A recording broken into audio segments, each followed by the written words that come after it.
la bestialidad imperialista. Bestialidad que no tiene una frontera determinada ni pertenece a un país determinado. What kind of democracy is that?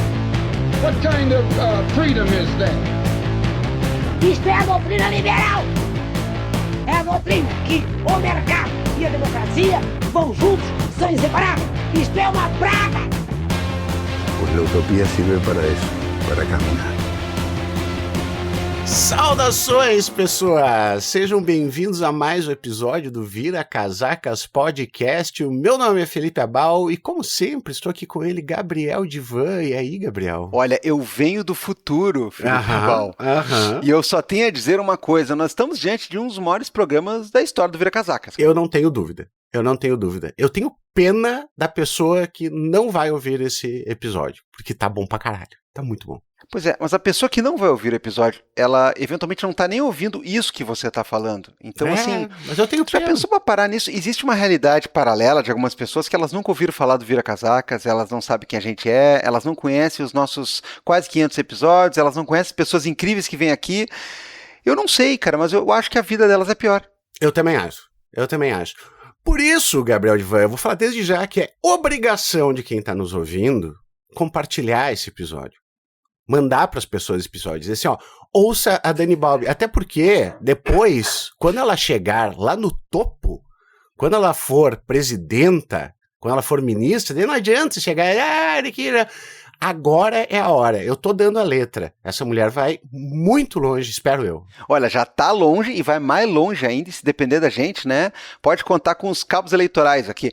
O fato é que, sim, compartilhe coisa boa, compartilhe gente boa, compartilhe pessoas legais falando coisas de fundamento. Eu sei, é uma tentação muito grande pegar uma bobagem dita por um burro, um analfabeto funcional, e você diz assim, ó, olha a merda que esse idiota falou. Eu sei, isso é tentador, isso é incrível, é irresistível, mas por favor, compartilhe coisa boa, compartilhe o que você gosta, ajude mais pessoas a conhecerem o trabalho de galeras incríveis. Então, manda no WhatsApp, manda lá nas suas redes sociais, reposta os posts, faz comentários, dá estrelinha, faz tudo que você puder para que ganhe mais visibilidade os projetos que você gosta, entre eles o Vira Casacas. E eu vou dizer também que você tem que apoiar os projetos que você gosta. Você tem que apoiar canal de YouTube, podcast, fanzine, site, portal, newsletter. Você tem que apoiar a galera que trabalha de um jeito que é satisfatório para você, que contribui para melhorar o mundo. Então, se entre essas pessoas, na sua opinião, estiver a gente, o Vira Casacas, por favor, considere deixar pelo menos R$5 mensais. Repetindo, uma vez por mês, R$5. Como é que se divide assim? Ó? Divide 5 por 30 aí, cara. Ou 5 por 31.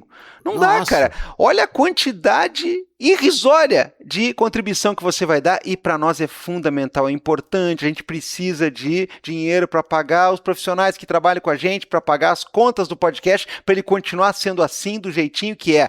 Aqui não tem tigrinho, Felipe Abal, não tem bet, não tem nada desse tipo aí de bandidagem. A gente conta com o apoio da nossa galera, então, por favor, se você é da galera, considera participar apoiando em apoia.se/viracasacas, orelo.cc. E essa não tem desculpa, essa não precisa login nem nada, todo mundo tem porque é nosso, é do Brasil, ouviu aí, ô fulano? É do Brasil. Pix recorrente para viracasacaspodcast@gmail.com. Fiz o cálculo aqui, Gabriel Divan, vou arredondar para cima, tá? 17 centavos por dia, 17 centavos. Cara, pelo amor de Deus, R$5 por mês, 17 centavos por dia, se é que você quer fazer um pagamento diário. Olha só, faltou tu falar das brusinhas aí, né? É que daí se você quiser ficar elegante, ficar bonito, ser reconhecido na rua como uma pessoa, né, que tem bom gosto, é só você ir lá em umapenca.com/viracasacas e tem camiseta, tem caneca, tem eco bag, tem bottom, tem imã de geladeira, né? Pra pessoa chegar na sua casa e ir lá pegar uma aguinha e dizer, opa, Vira Casacas, é isso aí, Vira Casacas. Entre lá, então, também é uma forma de apoiar a gente. A pessoa olha e diz assim, Vira Casacas? Sim! Sim! Né? Aquelas pecinhas que o cara fazia no colégio, né? Opa, você também ouve o Vira Casaca? Sim! Ovo. Aliás, ouça o Vira Casacas. Vocês não estão preparados. Vamos lá, só ouça. Vamos lá. Gabriel Divan, como é que está? Estou muito bem e eu fico sempre melhor cada vez que tem estreia de gente incrível aqui. A gente vai ampliando o leque, estamos há quase 10 anos nessa e ainda tem muita gente com quem a gente tem que falar, tem muita gente que você precisa descobrir, que está ouvindo aí, caso não conheça, e quando tem essa questão de debut, né, quando tem essa questão de premiere aqui no Vira Casacas, a gente fica muito contente. Perfeito, Gabriel Divan. A gente está aqui com uma pessoa, então, pela primeira vez, mas não última, aparecendo no Vira Casacas. A gente está com a deputada Dani Balbi, que é do Rio de Janeiro. Dani, muito bem-vinda ao Vira Casacas. Muito obrigado por ter topado conversar com a gente. E a gente tem uma tradição aqui, né? Na primeira fala, tem que se apresentar para o nosso público, dizer de onde é que vem, o que faz, do que se alimenta, né? Aquele negócio Dani Balbi por Dani Balbi. Então, Felipe, Gabriel, maravilha estar aqui com vocês. Um prazer também estar com essa audiência incrível, politizada. Bom, eu sou a Daniele Balbi, sou uma mulher transexual negra de origem periférica, 37 anos, militante do Partido Comunista do Brasil desde os 15 anos de idade. Comecei minha militância no movimento estudantil e de lá para cá são muitos caminhos. Eu sou professora de literatura de formação, bacharelado em ciência da literatura, mestrado em ciência da literatura, doutorado em literatura comparada, literatura dramática, roteirista por muito tempo. Fui professora universitária da Universidade Federal do Rio de Janeiro e hoje sou professora também do curso de bacharelado em cinema da Escola Superior de Propaganda e Marketing. Estou deputada estadual, fruto dessa minha militância de 22 anos no glorioso e centenário Partido Comunista do Brasil. Eu me alimento de muitas coisas não muito saudáveis porque não tenho tempo. Estou priorizando dormir melhor. Obrigada. É importante, né, Gabriel Divan? Assim, a gente tem que melhorar isso aí também. Tem que melhorar essa alimentação, né? Só uma questão aqui, deputada. Você falou quantos anos? De idade ou de militância? De idade. 37 anos. Quantos? 19? Não, porque eu tô aqui olhando a cutis dessa pessoa, né? Eu tô olhando o colágeno, né? Eu tô olhando esse vigor, né? Você que já conhece a deputada certamente vai concordar comigo. Agora, quem tá, porventura, só escutando aqui e pode ir lá buscar os nossos cortes, pode buscar imagens aqui, vai se surpreender. Enfim, que legal. É um tal de um currículo, doutor Felipe, hein? É um belíssimo currículo, né? Estamos juntos em toda essa caminhada acadêmica, é muito bom ver chegar também em posições políticas. Dani, vamos começar, né, agora com a nossa conversa sobre coisas sérias, né? Você é do Rio de Janeiro, né? A gente é aqui do Rio Grande do Sul. Você é do estado do Flávio Bolsonaro, né? E eu queria, de início, saber aí a tua opinião a respeito sobre toda essa questão, porque assim, no teu currículo tem muita luta pela questão da industrialização do Brasil, pelo desenvolvimento, por educação, mas o que a gente está vendo nos últimos dias é esse entreguismo bizarro que acontece. E é uma coisa muito estranha, porque assim, ó, até algum tempo atrás, o pior dos direitosos, pelo menos era um cara que se dizia muito nacionalista. E hoje a gente vê um negócio desses que, assim, ó, é de um peleguismo tremendo em relação aos Estados Unidos, de ações que vêm sempre contra, né, os interesses nacionais e logo da população. Como é que vocês estão convivendo com isso aí, nessa política maior, e qual é que é a tua visão a respeito dessa questão de soberania nacional, né, em todos esses aspectos? Olha, Felipe, muito boa questão. Eu tenho uma visão extremamente crítica, não só acerca desse pseudonacionalismo, como também do processo de formação política que permitiu com que figuras que são essencialmente entreguistas pudessem ser alçadas a representantes de um nacionalismo. E acho que isso se deve muito em função dos nossos processos políticos, que foram em função de um esvaziamento de projeto de nação sendo alçadas a esse lugar, conseguindo se consolidar como representantes de um nacionalismo difuso, quando, na verdade, a falta de projeto político. O Estado do Rio de Janeiro, nesse sentido, é paradigmático, porque, dentre todos os estados da federação, foi aquele que primeiro apresentou graus significativos de retração econômica, por questões muito particulares do Rio de Janeiro, foi capital da República, já havia sido ultrapassado pelo estado do Rio de Janeiro, mas foi muito beneficiado em função dos projetos de desenvolvimento econômico e soberania nacional e autonomia promovidos pelo Estado Novo, continuados por uma política de fortalecimento de demarcação e de entrega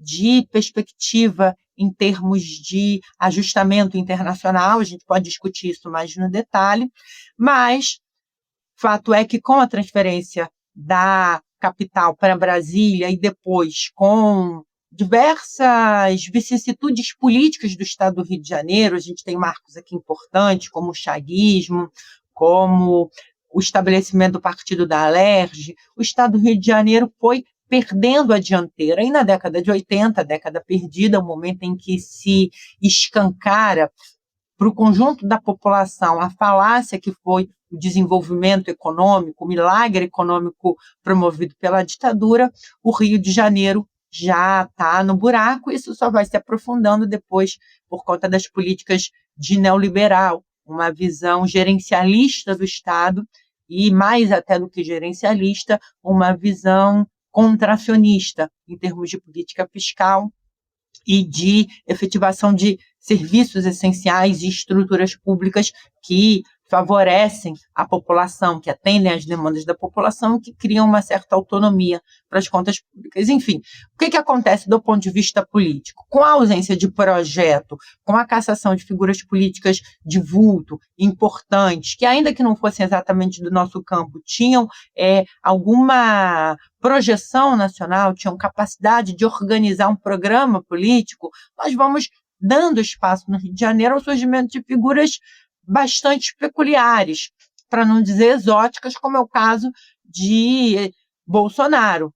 O Flávio, na verdade, o Jair Bolsonaro e tudo que se seguiu depois dele, né, aquilo que a gente chama de familícia, é fruto desse momento da política do Estado do Rio de Janeiro, em que as figuras mais destacadas já não conseguem mais ter protagonismo, produzido por esse esvaziamento das estruturas como a Assembleia do Estado do Rio de Janeiro ou a Câmara Municipal da capital, em termos de debates qualificados sobre os rumos do desenvolvimento, sobre as questões mais ligadas à construção de um projeto político de dinamização das forças produtivas no Estado do Rio de Janeiro. Debates acalorados e estruturantes foram dando espaço para pirotecnias ou para o surgimento justamente de figuras políticas que não tinham nenhum compromisso ou nenhuma condição, nenhuma competência de conduzir esses debates, né? O caso de Jair Bolsonaro. Além disso, tem uma questão muito particular no Rio de Janeiro que dialoga com isso, que é que a gente chama de cartelização do território, da geografia do Rio de Janeiro. Poderosos locais, a partir da década de 70, vão tomando espaços e vão explorando economicamente aqueles espaços, seja a partir da especulação fundiária, seja da exploração de comércios e serviços em locais onde o Estado não consegue chegar como justamente promotor de bem-estar social. E aí, essas são as razões aqui, de forma muito resumida, que dão conta um pouco do surgimento de figuras como Flávio Bolsonaro, que tem um histórico de participação na Assembleia do Estado do Rio de Janeiro lamentável, e de Jair Bolsonaro, que, da mesma forma, na Câmara Federal, não conseguiu nenhum projeto relevante, não se destacou em nenhuma discussão de fundo para o Estado, para o país, e chegou à presidência da República. Perfeito, Gabriel Divan. Olha, eu ia fazer uma pergunta em relação a um contexto e a uma figura pública que ganhou, e vem ganhando já há muito tempo, mas ganhou muito destaque nas últimas semanas. Mas já que o Felipe começou a falar sobre essas questões que envolvem Flávio Bolsonaro, a nacionalização de certas pautas e debates, eu vou começar falando de outra. Eu vou trocar um pouco, né, o meu foco inicial. E eu queria te perguntar, Dani, o seguinte... a gente falava um tempo atrás que o Rio de Janeiro, no caso, o município, capital, tinha um caso meio raro de um vereador federal, né? Porque tinha um camarada que não aparecia aí para lidar com as questões da vereança para as quais ele foi eleito e ficava basicamente de um puxa-saco patrocinado do próprio pai, né, no governo federal, no gabinete executivo. Agora, tem se falado com uma certa ironia nos últimos tempos a respeito de que o Rick Azevedo, por exemplo, tem assumido, foi cedido por alguns momentos para exercer a função de um vereador federal do bem, né? Porque ele acaba levando muitas das questões que ele tem trabalhado no seu mandato para Brasília a partir de articulações que são necessárias. Tirando ironias aqui, claro, brincadeiras, mas... eu queria te perguntar ainda nessa toada, já que o Felipe colocou essa questão. A gente não tem mais como chegar e dizer assim, a deputada Dani Balbi não tem que estar falando disso nem daquilo, ela tem que cuidar lá das questões do orçamento do Estado, ela tem que cuidar das questões da LERJ e tudo mais. Esse discurso há muito tempo acabou. E aí eu queria te perguntar justamente o que tu acha disso, se acabou para o bem ou para o mal, porque a gente basicamente já verticalizou, nacionalizou, globalizou tudo. Não tem uma Câmara de Vereadores até uma Câmara de Deputados, até um Senado, que não fale de certas coisas que têm a ver com a atual polarização, os atuais debates, a forma como muitas vezes o Executivo se coloca sitiado frente a um parlamento federal, essas questões que envolvem Donald Trump, que envolvem os governos estrangeiros, as pressões e tudo mais. E aí, quem está numa Assembleia Legislativa de Estado que alguém poderia pensar, olha, tem muita pauta relativa a esse Estado, a essa administração que tem que ser votada, que tem que ser discutida, mas é meio invariável a gente falar também de panorama eleitoral, panorama político internacional, é invariável falar dessas coisas para as quais a gente foi dragado, né, por essa catrefa, por essa galera, porque basicamente, né, não nos deixam discutir, nem fazer, nem trabalhar política num modo que seria, entre aspas, normal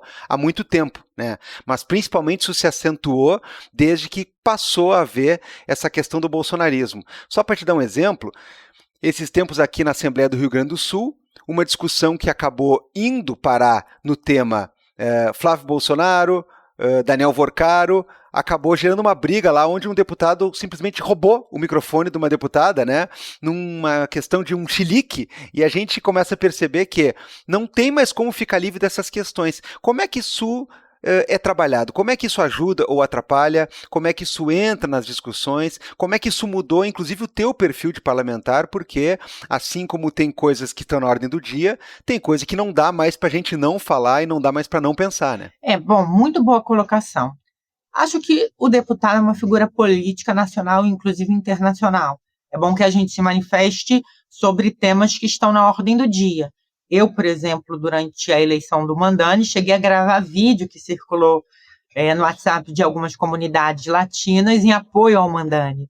E acho que isso é papel mesmo do parlamentar. Nós somos figuras políticas de opinião, nós estamos ali para falar sobre tudo. Ao mesmo tempo, nós também somos representantes de um Estado para conduzir políticas setorizadas, políticas muito específicas que dizem respeito à realidade institucional daquela região. A nossa capacidade deve estar, portanto, no lugar da articulação entre essas pautas ou essas diferentes esferas de atuação política ou de tensão política. Eu tenho essa convicção. O caso do Rick, por exemplo, é emblemático. O Rick, como eu, é presidente da Comissão de Trabalho e Seguridade Social. Ele aqui do município, eu do Estado. Nós trocamos muito sobre isso. Ofício conjunto, conversas, audiências públicas que a gente tem organizado para conduzir conjuntamente, pautas como, por exemplo, reindustrialização do Estado do Rio de Janeiro, o papel do PIB municipal na composição do PIB estadual, uma economia que se reduziu nos últimos anos a uma economia de serviço, muito carreada pelo município do Rio, cujo resultado é, muitas vezes, em função de políticas ineficientes de promoção de bem-estar social, a estagnação do salário, do valor médio da força de trabalho, a gente troca, seja diretamente, seja em ações, manifestações, documentos, isso às vezes não aparece. Essa nossa atuação conjunta não aparece, mas ela é, obviamente, construída e ela precisa ser um objeto da nossa atuação, ela precisa tomar uma parte importante da nossa atuação parlamentar, mas por conta, inclusive, de ser muito específica, muito localizada, ela acaba não tomando espaço na pauta nacional ou na pauta de espectração mais ampla. Agora, continuando nesse mesmo exemplo, tem um outro elemento.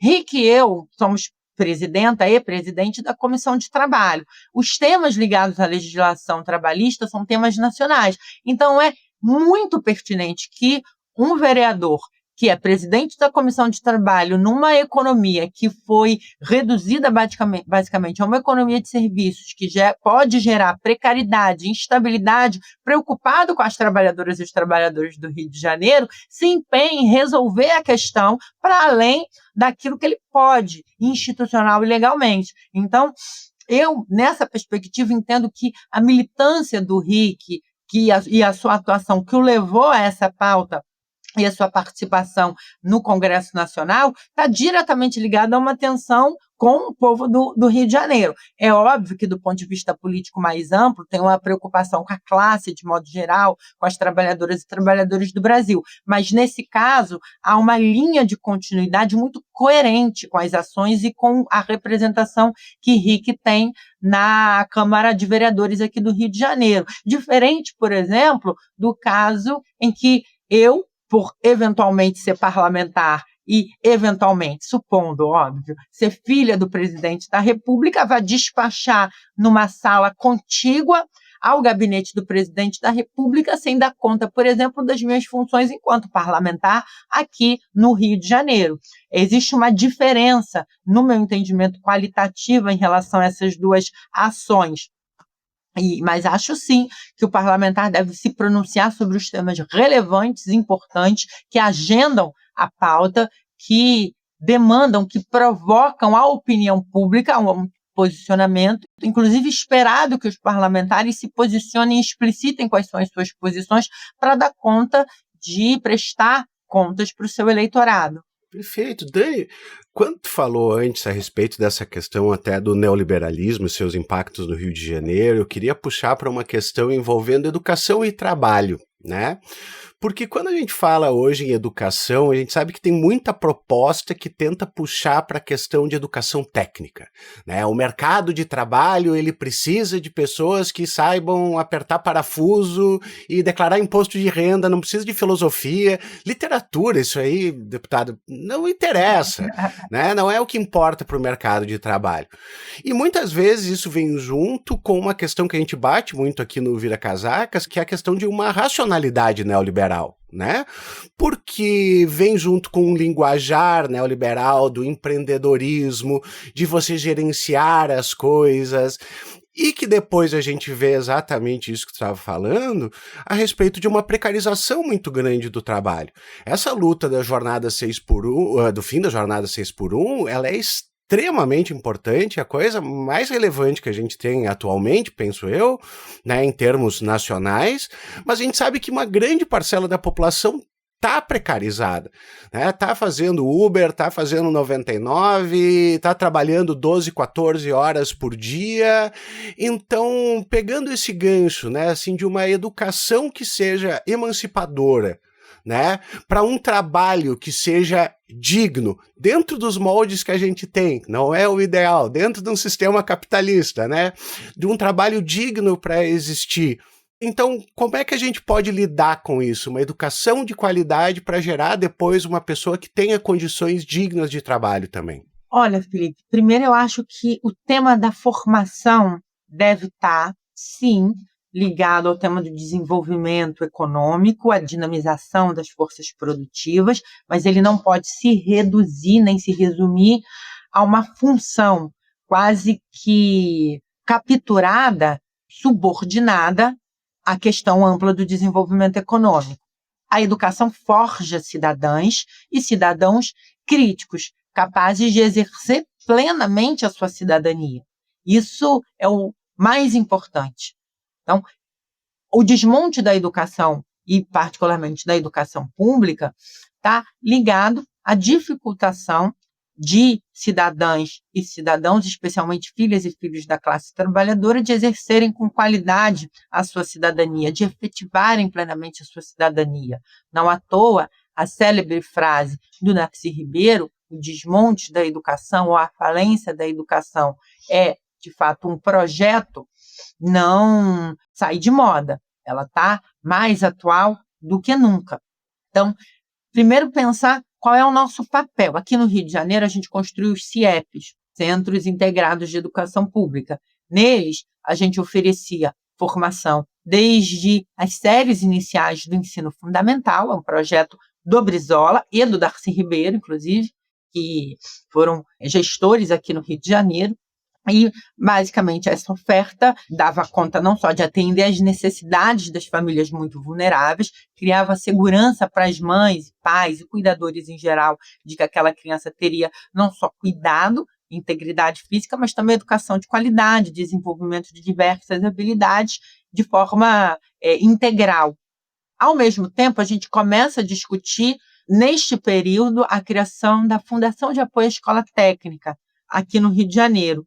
A escola técnica sempre esteve em disputa, a formação técnica e tecnológica, porque é fato que é uma formação que prepara para o ingresso no mercado de trabalho formal, mas ela pode ser feita, como tem sido feita, por exemplo, nos IFES e até mesmo na FATEC. Eu fui aluna da FATEC, fui aluna da administração, com qualidade, priorizando também a formação mais ampla, humana, crítica, conteúdos como literatura, teatro.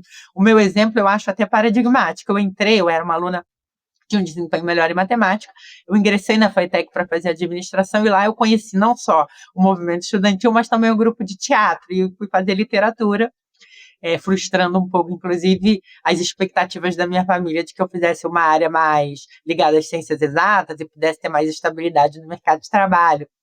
Então, é possível a gente alie formação técnica, ensino tecnológico e de qualidade. Um outro ponto nessa cadeia da formação integral oferecida para a classe trabalhadora está ligado ao acesso e ingresso nas universidades públicas.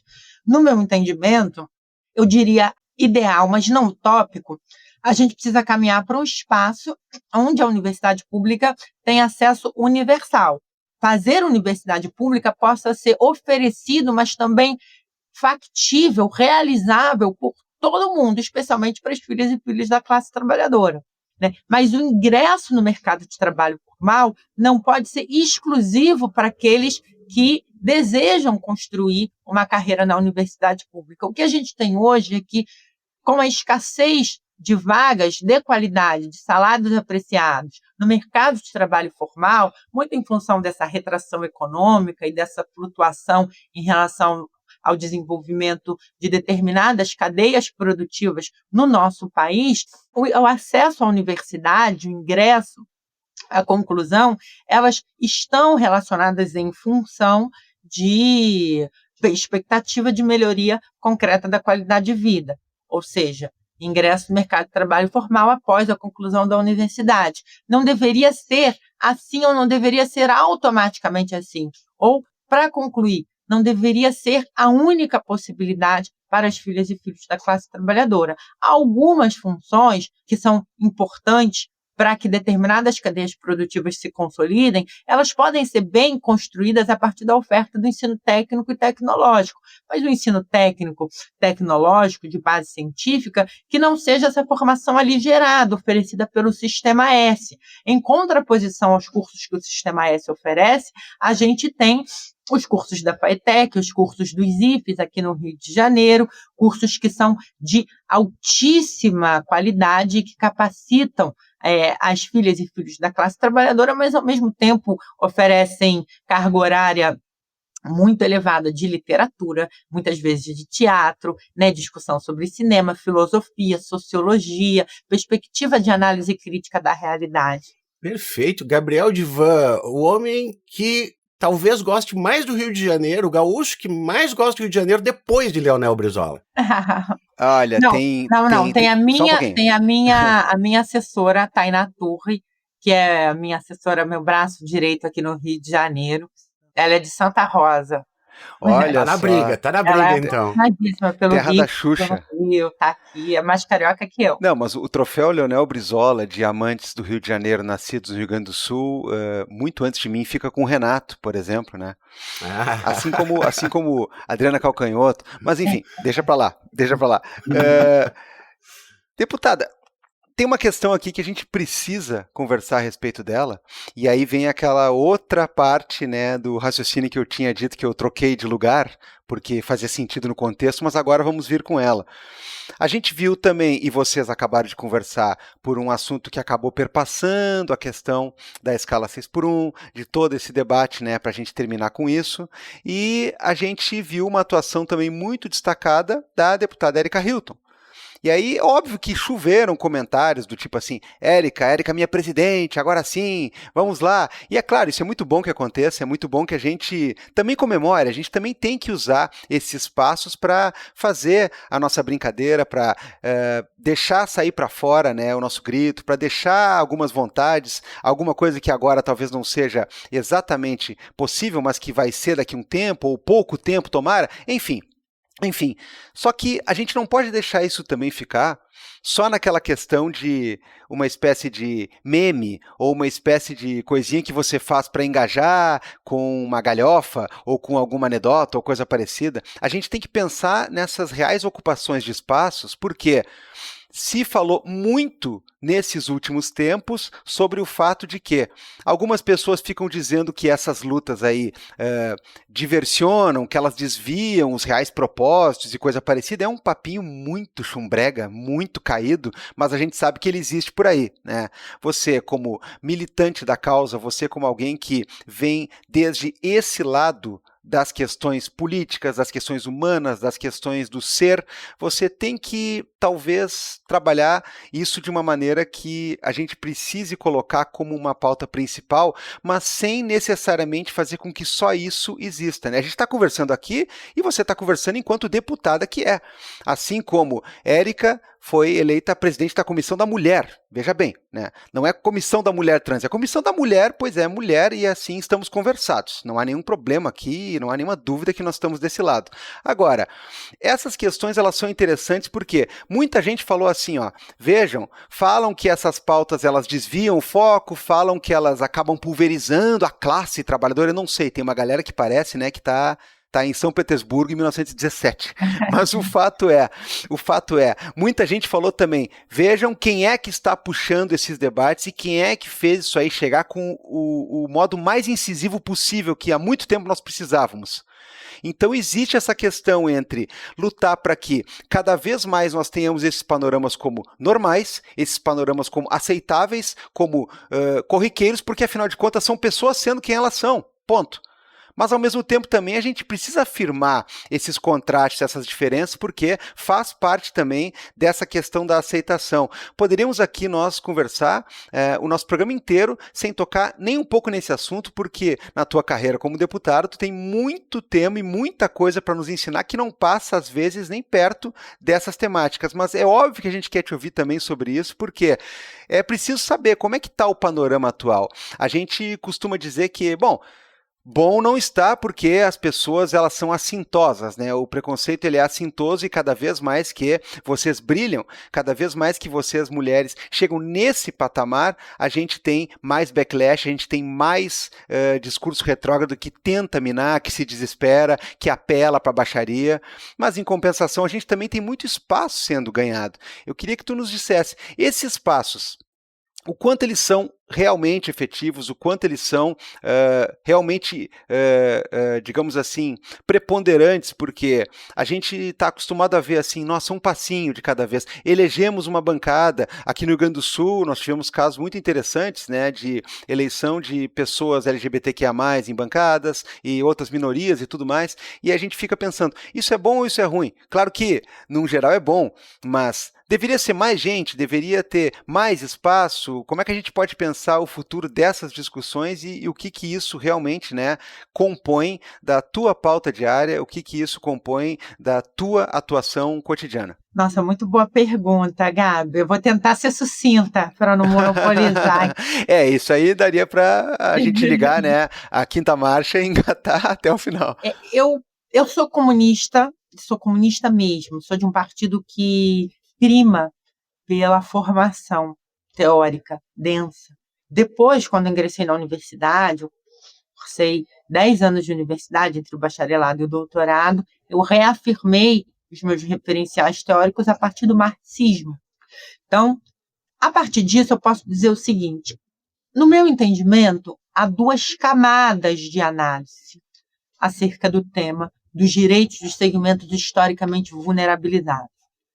A primeira, mais superficial, é aquela que garante com que pautas civilizacionais sejam encaradas e tratadas como um dos elementos que faticizam o alargamento de direitos para essas comunidades historicamente marginalizadas e vulnerabilizadas. Uma camada que eu diria que é um pouco mais profunda é a da análise teórica, que busca a correlação substantiva entre essas formas de opressão. E, a partir disso, eu queria afirmar que é algo que é uma máxima da minha atuação política no parlamento, enquanto militante, que continuarei sempre sendo. Qualquer luta pela emancipação de segmentos historicamente vulnerabilizados que não se articule no seu fundamento com uma luta para a superação do capital é perfumaria. O que significa dizer o seguinte: há uma relação íntima, não superficial, não evidente, que exige de nós investigação e elaboração entre essas opressões e o núcleo duro que garante a perpetuação do capital. Então, eu poderia dizer o seguinte, e aí eu vou te citar um exemplo que eu tenho citado, ao qual eu tenho recorrido muito, mas eu acho ele ilustrativo do processo. Dentre as plataformas de campanha de Donald Trump, e Donald Trump não é um caso isolado, não é um acidente, é uma necessidade do capital internacional, duas delas surgiram com força. Primeira é a perseguição aos direitos historicamente conquistados em relação à saúde reprodutiva das mulheres. Aqui, particularmente, mulheres cis e homens trans, que são pessoas que engravidam. A outra ligada à retirada de direitos em relação à autodeterminação de gênero e acesso de pessoas transexuais e travestis. Isso foi repetido com muita força numa campanha nacional que falava para a classe trabalhadora. Por que esses dois temas, que do ponto de vista mais amplo, falam muito especificamente para dois segmentos, foram tão vocalizados? Primeira resposta, um pouco óbvia, é: isso cria uma certa adesão de uma classe trabalhadora que é conservadora, se não na sua totalidade, de forma muito significativa. Mas eu tenho ido além. Depois que Donald Trump se elegeu, uma das bases de sustentação dele era um movimento ligado à revisão das taxas de fertilidade e natalidade nos Estados Unidos, que, como em todos os países do mundo, vem caindo, e programas muito consistentes em termos de aporte de recursos foram construídos para reverter as taxas de natalidade e fecundidade. Houve até uma polêmica dentro desses programas, se eles poderiam servir, se esse recurso poderia servir para induzir as taxas de fertilidade e natalidade fora da família tradicional, enfim, ou se não. Isso era um debate muito específico desses movimentos conservadores. Fato é que ele retirou recurso de programas ligados à promoção dos direitos da comunidade LGBTQI e PNBA+, à promoção de direitos amplos das mulheres, à superação e combate ao racismo estrutural daquela sociedade, e direcionou esse recurso para uma questão diretamente ligada à fertilidade e natalidade. Aliado a isso, Donald Trump também perseguiu, como todos os outros governos norte-americanos, mas ele fez isso com tons midiáticos, os imigrantes ilegais. Há duas questões nesses três pontos articuladas. Para o capital é muito interessante dominar os mecanismos de manipulação da construção de um exército de força de trabalho reserva. Se a gente desconta este ponto da necessidade com que o capital tem de construir políticas públicas que piorem, que violem os direitos reprodutivos das mulheres e homens trans, da população em geral, mas eu falo aqui de mulheres cis e homens transexuais, ligados ao direito à interrupção da gravidez, por exemplo, a gente não consegue fazer, no meu entendimento, uma análise completa do processo. Então, perseguir esses direitos está, no meu entendimento, ligado a essa necessidade de manipular a reposição ou descarte do exército de força de trabalho reserva. E isso tem um papel preponderante na forma como o capital consegue se estabilizar. E não é lateral, é muito importante, é muito significativo, principalmente em momentos onde o fluxo produtivo da economia tem peso menor, ou a expectativa de sobreacumulação de riqueza e de valor, ela tende a evitar a necessária, no meu entendimento enquanto marxista, sempre passagem, ainda que em última instância, pelo fluxo real da economia. O que isso significa? Investir, aumentar postos de trabalho e, ao mesmo tempo, garantir um valor médio da remuneração dessa força de trabalho e, ao mesmo tempo, equilibrar a necessidade de valoração do produto e garantir um valor muito menor de efetivação no fluxo, na produção e de recebimento por parte da classe trabalhadora, que é o fundamento da mais-valia, passa por muitas questões, mas uma delas centrais, que talvez por conta de uma teoria que foi feita por homens e que foi comentada, né, por homens, não tenha dado a devida atenção, é o controle dos corpos, especialmente das mulheres, e por conseguinte, da população LGBTQIA+, porque do ponto de vista efetivo, mas também do ponto de vista simbólico, a população LGBTQIA+, na sua praxe cotidiana, é uma população que, a rigor, é claro que há diversas formas de constituir família, mas, a rigor, é uma população que se recusa, muito evidentemente, a cumprir um papel reduzido nessa dinâmica de reprodução do exército de força de trabalho reserva, de reprodução social das condições de opressão. Então, atacar esses segmentos significa garantir um controle em relação à reprodução de vida, para hidratar, para substanciar esse exército de força de trabalho auxiliar, ao mesmo tempo garantir um retorno ao armário para diversas pessoas, mulheres, homens, enfim, mulheres ou homens transexuais, mulheres travestis, também significa não só reforçar essas pessoas a, em algum momento, eventualmente serem capturadas pela lógica da reprodução e, ao mesmo tempo, inibir algo que pode significar uma bandeira que aponte para a negação desse papel.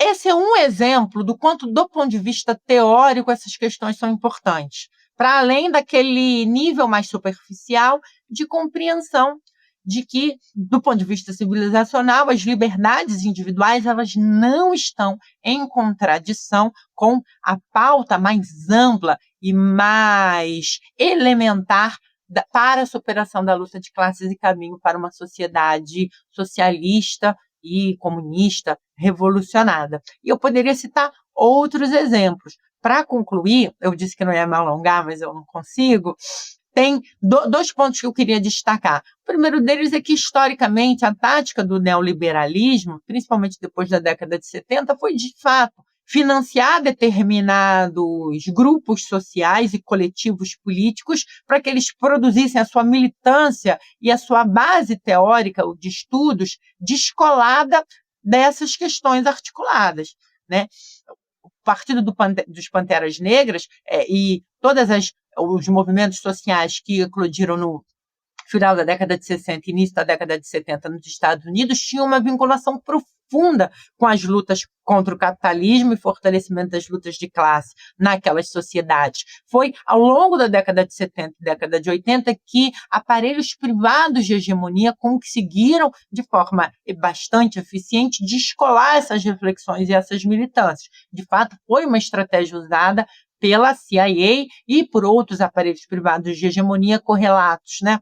Agora, o outro ponto que eu queria destacar é que é tão evidente que as pessoas que mais sofrem com posições precarizadas no mercado de trabalho formal, sofrem em função de terem marcadores sociais que deprimem o valor da sua força de trabalho, que era um terceiro aspecto que eu poderia ter ressaltado, mas que não deu tempo, que precisou, sim, de uma mulher trans e de um homem gay, que são pessoas que, por serem pessoas negras, pessoas LGBTQIA+, têm o valor da força de trabalho diminuído, depreciado, no conjunto geral de dispersão da força de trabalho no mercado de força de trabalho, que foi tão importante que eles conduzissem essa luta, porque eles são pessoas que vivenciam isso na pele. Ou seja, qual é o impacto que tem ser classe trabalhadora com marcadores de raça, de orientação sexual, de forma de apresentação da identidade de gênero, ou de ser mulher, né? Quer dizer, a gente sabe que é muito difícil que uma mulher, especialmente uma mulher negra, sem contar uma mulher trans, ocupe o mesmo posto de liderança que um homem, ou se ocupar algo similar, recebe menos, né? Os serviços mais precarizados, onde se trabalha na escala 6x1, são ocupados por pessoas LGBTQIA+.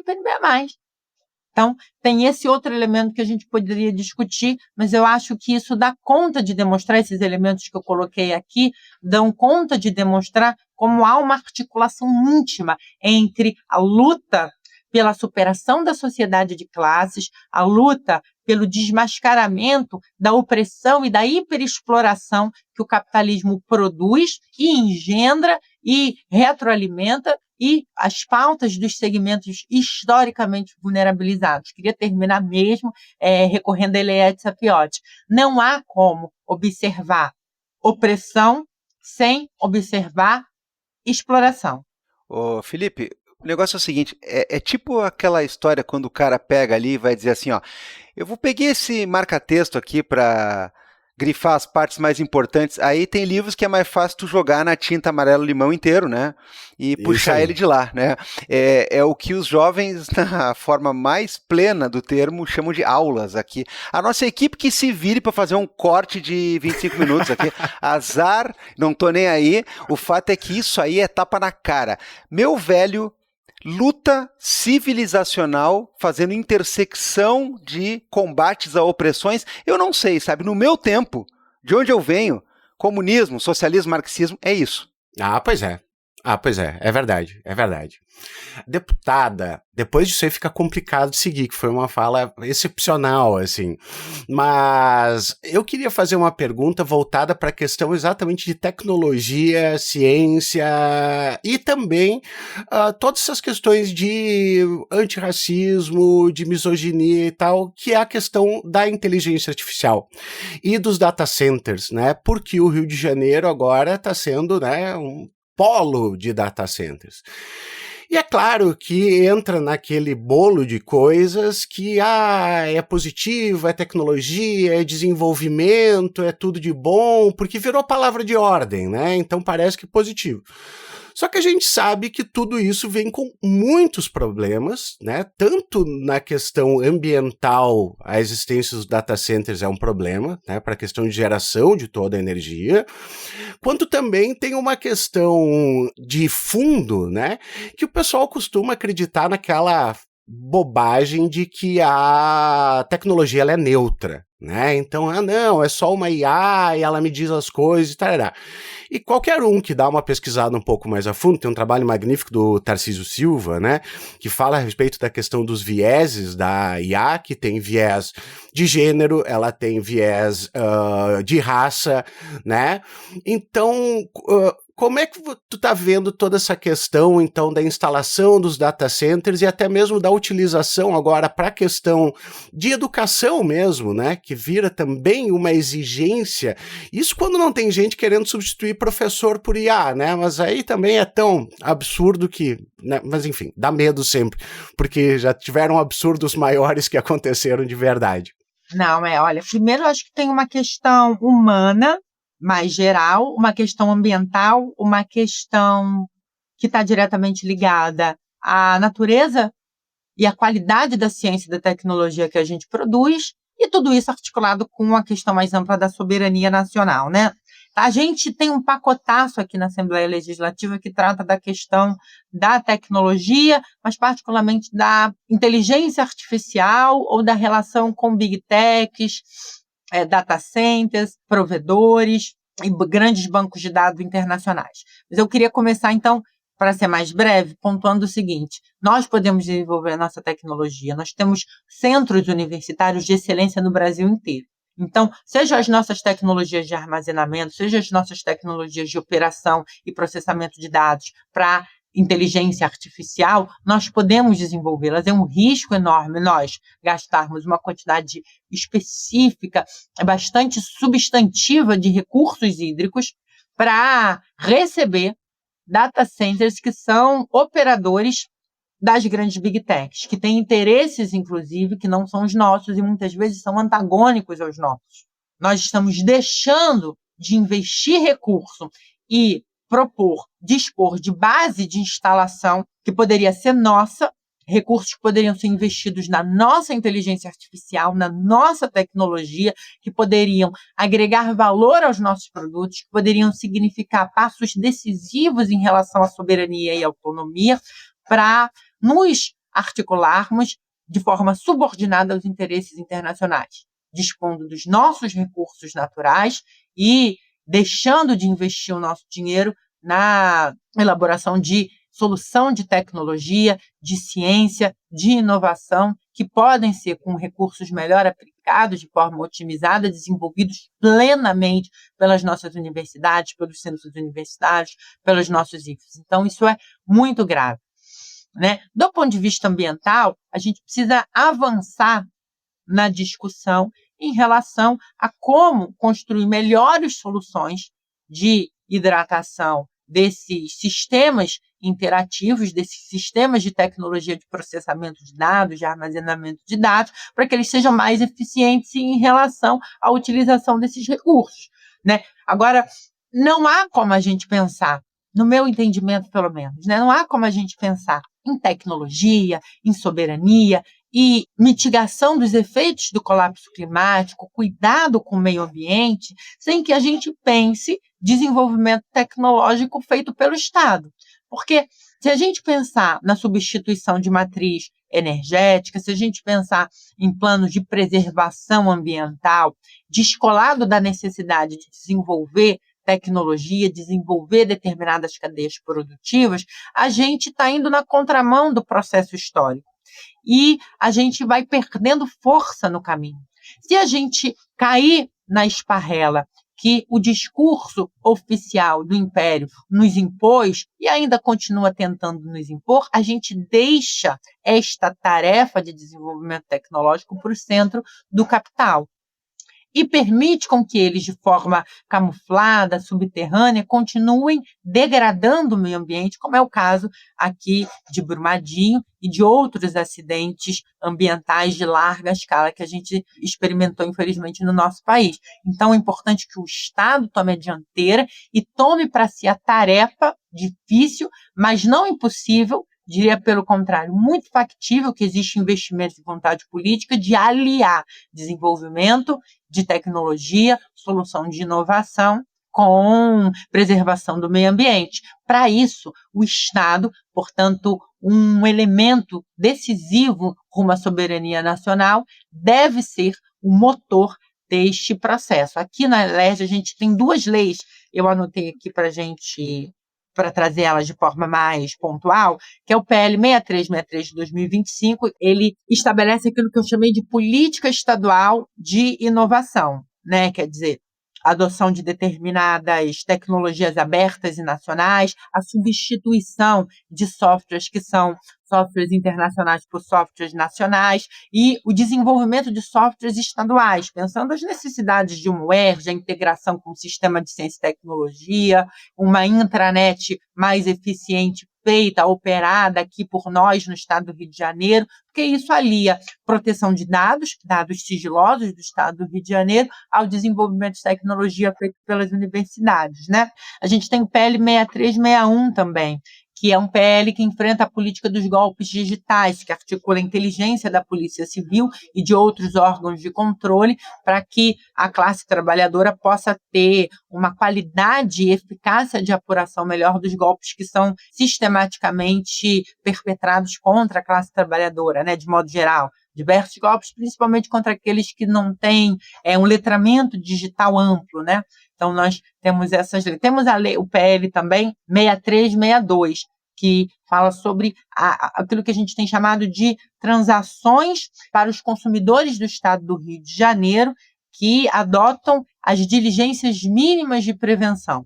Né? Então, nesse particular, esse PL fala justamente da necessidade de ter um protocolo, para além do protocolo nacional, um protocolo estadual mais rígido de tratamento dos dados dos cidadãos fluminenses. Excelente, Gabriel Divan. Eu queria saber, deputada, o seguinte, a gente fez um programa esses dias conversando sobre movimentações internas no Congresso, sobre essas questões de governabilidade, e a gente ironizou muito aquela coisa, né, de que principalmente uma bancada reacionária, uma bancada da direita, costuma muitas vezes passar o tempo todo em questão de ficar gravando vídeos e tentando criar factoides para insuflar o seu eleitorado e tudo mais. E na semana passada, naquela, né, eu não sei do que chamar aquilo, né? Aquela questão lamentável, triste, que foi uma espécie de discussão, se é que assim se pode dizer, em 2 minutos no Senado Federal, para a gente piorar as condições das meninas que foram estupradas, porque é isso, né? A gente piorou as condições das meninas vítimas de estupro. Eu acho que alguns reels e vídeos curtos que alguns lá gravaram devem ter durado mais do que a discussão parlamentar sobre a questão de mandar um projeto para a outorga. Então eu queria saber o seguinte, como é que a gente faz campanha e como é que a gente faz política num sentido qualificado, num sentido bom, nesse mundo, no meio dessa selva? Porque você tem uma série de pautas e um domínio de conteúdo que assim, é impressionante. E tem uma série de questões para ser colocadas que a gente vê que você trabalha com muita seriedade. Mas eu não quero cair no chavão, tá? Mas trabalhar com seriedade, trabalhar com profundidade, trabalhar com tempo de maturação, de estudo, de decisões, atualmente, em alguns cenários é uma desvantagem, né? Porque vai lá um camarada, faz simplesmente uma mentirada, cria lá uma gritaria, grava um negocinho e joga a mentira no ar. E aí, até desmentirem isso, né? A meia hora que passou sem ninguém desmentir, porque hoje está rápido também, já causa um belo de um estrago. Como é que fica o fazer política séria nesse contexto? Olha, de modo geral, no cenário político nacional, mas não só, a gente tem percebido nos últimos anos uma diminuição da qualidade da intervenção parlamentar. Isso está diretamente ligado ao fenômeno da extrema-direita. A extrema-direita chegou com força e a extrema-direita, dentre tantas características, é uma força política que joga na desinformação, no negacionismo, no tumultuamento das discussões políticas. Então, para quem faz política com seriedade, fica mais difícil debater os temas com maturidade, criar um ambiente de discussão onde as minúcias de determinados temas ou um aspecto que às vezes não tenha sido observado num primeiro momento possa ser discutido, depurado, ainda que com opiniões divergentes. Isso, de fato, piorou muito a qualidade política do debate público, né? Especialmente em relação ao PDL 3 de 2025, se eu não me engano, eu acho que esse é o número do PDL que a gente tem consensuado, é o PL da pedofilia, que dificulta muito o combate sério à pedofilia e, pior, o tratamento das vítimas de pedofilia. Impede direitos consagrados, especialmente para as meninas que foram vítimas de violência sexual.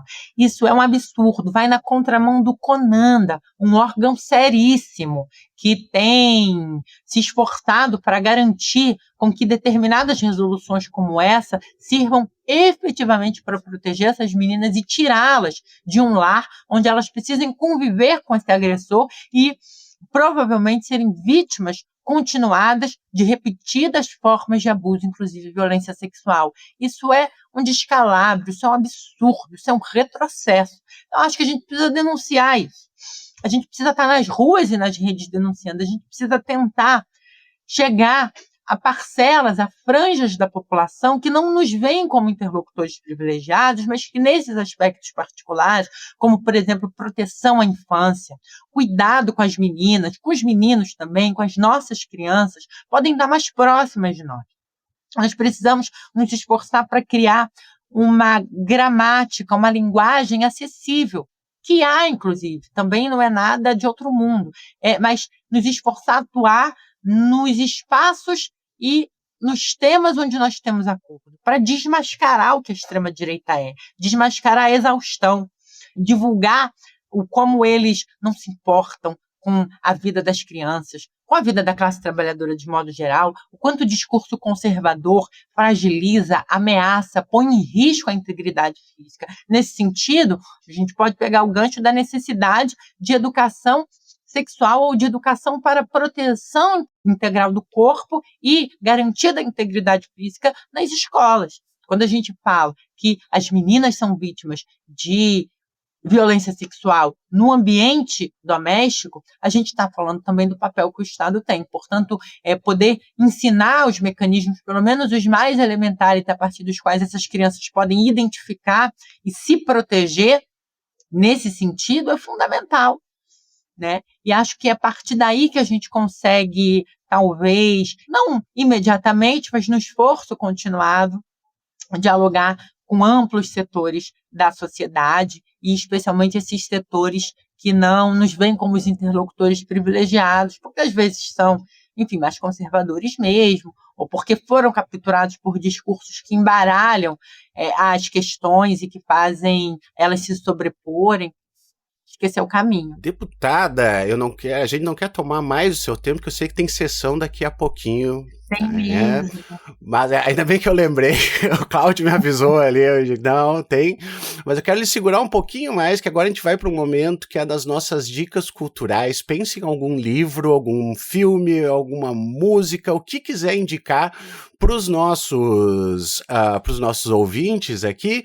A gente começa, vai ter um tempinho ali, não se preocupa. Gabriel Divan. Ah, é? Pra eu começar dessa vez, né? É que tu sempre puxa, Ah, se quiser não, mas já pode começar. Mas já tá puxado. O momento das dicas culturais é aquele em que a gente fala coisas que tem ou não tem a ver com os temas debatidos aqui. É aquele para deixar as pessoas distraídas, alegres, ou para deixar as pessoas mais desgraçadas ainda, porque vale qualquer dica de qualquer coisa, de qualquer elemento que possa ser útil para, eventualmente, o pessoal conhecer ou revisitar. Então, essa vez eu vou começar. Vamos fazer uma inversão usual dos papéis aqui. Eu vou falar de música, Felipe Abal, e eu vou falar de música, né, latina. Eu vou falar de música aqui, né, da parte sul do continente, porque dois artistas que eu gosto muito, estive às voltas com ele nos últimos dias. Eu estou falando primeiramente de um que lançou um disco recentemente, é o nosso querido Fito Paz, Felipe Abal. Lançou um disco chamado Shine. Desde a capa do disco você já vê que retorna aquele Fito mais roqueiro, aquele Fito mais da guitarra. Ele tem sido muito prolífico nos últimos anos, né? O Fito, ele lança bastante coisa, assim, um material muito volumoso e tudo mais. Eu ainda não tenho, assim, aquela coisa de ter decorado as músicas e coisa parecida, mas o Shine, eu diria que é muito buena onda, cara. É um negócio de energia pra cima, é um negócio que ele é bom para você fazer atividades, é bom para você pegar, né, um ritmo escutando, porque ele tem uma batida bem legal, ele tem algumas canções que são bem alto astral, digamos assim, e eu acho que é uma boa pedida para quem é fã do cantor principalmente. Agora, uma coisa que eu sou obrigado a falar é o seguinte, faz alguns dias eu assisti o show do Jorge Drexler em Porto Alegre, numa turnê que está aí passando pelo Brasil, a turnê do disco Taracá. Eu vou dizer uma coisa, cara, o disco é excelente, mas quem puder ver a turnê do Taracá ao vivo, por favor, eu estou falando mais ou menos o seguinte, ó, é nível auge do homem, cara. Porque ele traz toda aquela questão, né, dos tambores do candombe, da tradição negra uruguaia, que é fortíssima, né? É uma coisa análoga ao samba que eles têm muito batuque, tem muita cultura de tambor, e ele traz aquilo para dentro das músicas, e as músicas novas têm muito a ver com esse clima, as músicas antigas ele revisita com uma banda maravilhosa que traz esse toque também. O show dura quase 3 horas, é um negócio espetacular, o Jorge Drexler é simpático demais, o show é impressionante. Eu ia recomendar para a deputada assistir, mas a turnê infelizmente já passou pelo Rio de Janeiro, foi no Circo Voador, né? E como a maioria dos shows no Circo Voador, dizem que foi encantador, dizem que teve um ar diferente, né? Eu amo aquele lugar. No começo do mês passado eu tive no Rio, eu vi a Nação Zumbi no Circo Voador, né? Quem puder ver show no Circo Voador também, né? Dê a sua preferência, mas então, Shine é o disco do Fito Paz, Taracá é o disco do Jorge Drexler, e a turnê, se estiver passando perto de você, por favor assista, faça esse bem para você mesmo. Muito bem, Gabriel Divan, anotadinho aqui.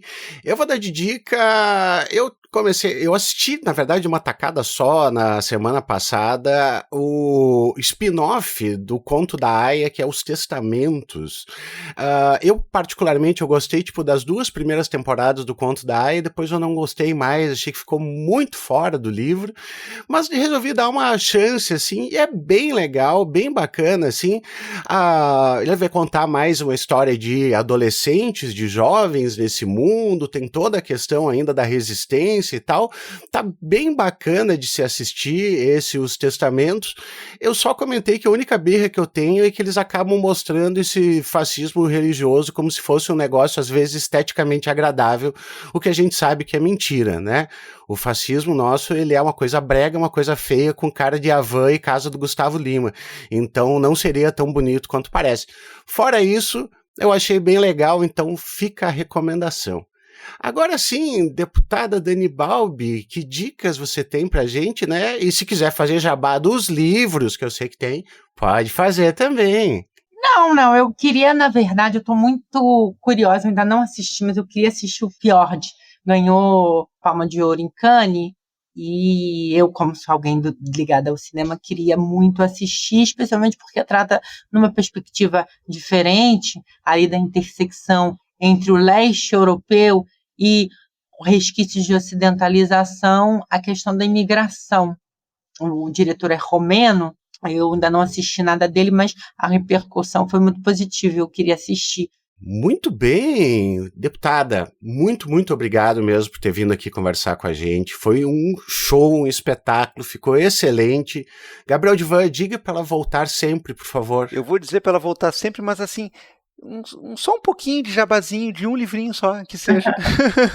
A gente quer saber. O meu livro é O Mãe Preta Reincidente, é uma peça de teatro, é um pouco continuidade dos meus estudos em dramaturgia, que eu concluí no doutorado, sobre drama épico e efeito de estranhamento, e bastante sobre a perspectiva da violência pública numa outra chave que tem mais a ver com a economia do drama familiar ou do drama burguês neo-aristotélico. Então, é um pouquinho isso. Assim.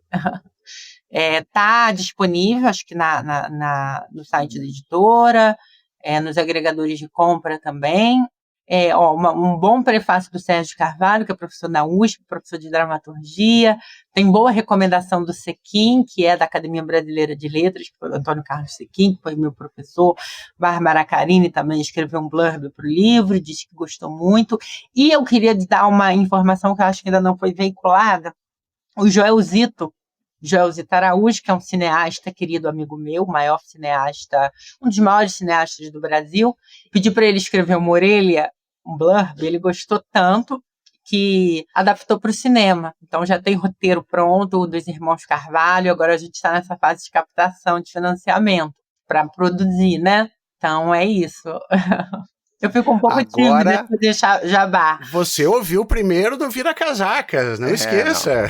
Não. Viu? Agora sim a gente deixa a deputada ir embora e ir para a sessão. A gente ia embargar a sessão se não tivesse essa última dica aqui. Muito obrigado.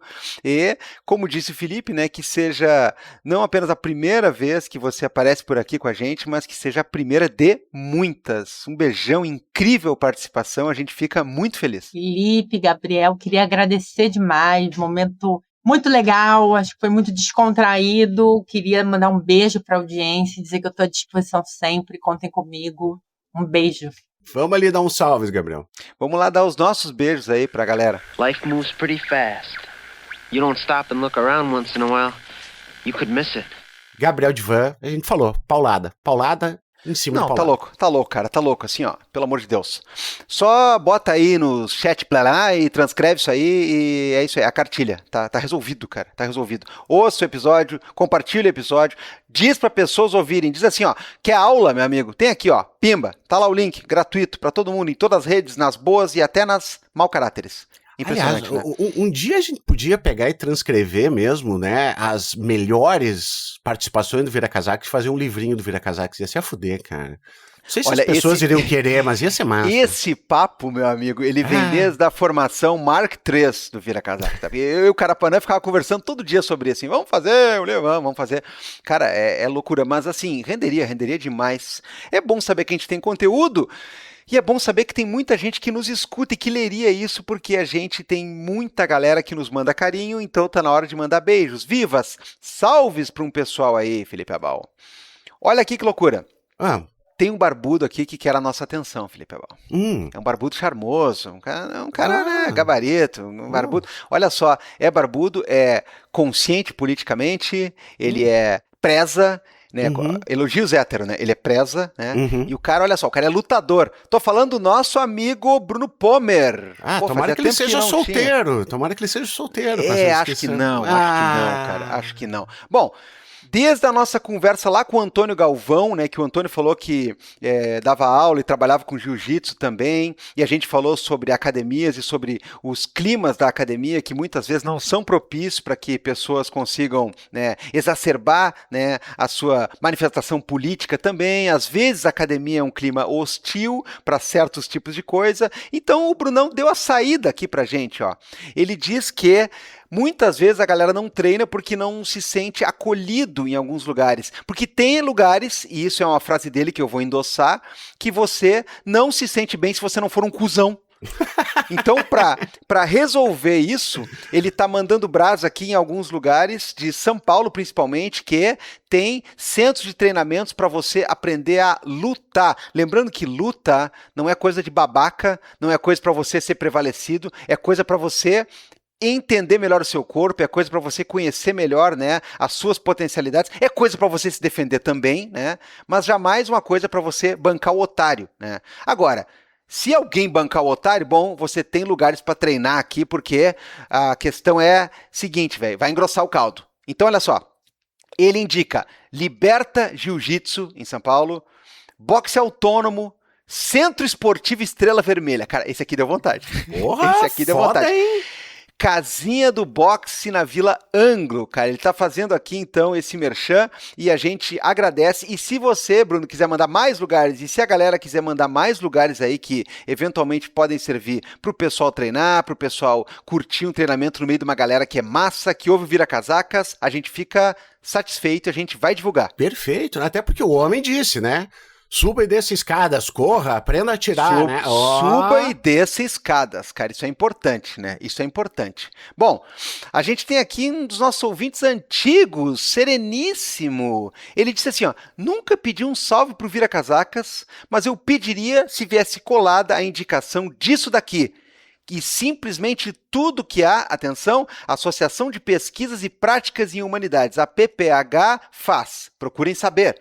Inclusive, estão com um curso Futuros Presentes aberto à inscrição e recomendo demasiado, gurizada. E aí ele bota um link, né, lá de uma palestra, de uma fala relacionada à associação, onde André Araújo e Fernando Silva e Silva estão falando de capitalismo estranho, sinistro, Mark Fisher, tudo que a gente gosta, né?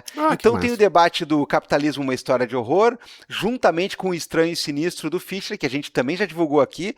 Então, minha gente, é o seguinte, né? Dá uma olhada lá nas redes da Associação de Pesquisa e Práticas em Humanidades e você vai encontrar muita coisa boa para fazer. E já fica então esse abraço aí, né? Nunca pedi um salve? Sereníssimo. Já pediu agora. Perfeito, Gabriel.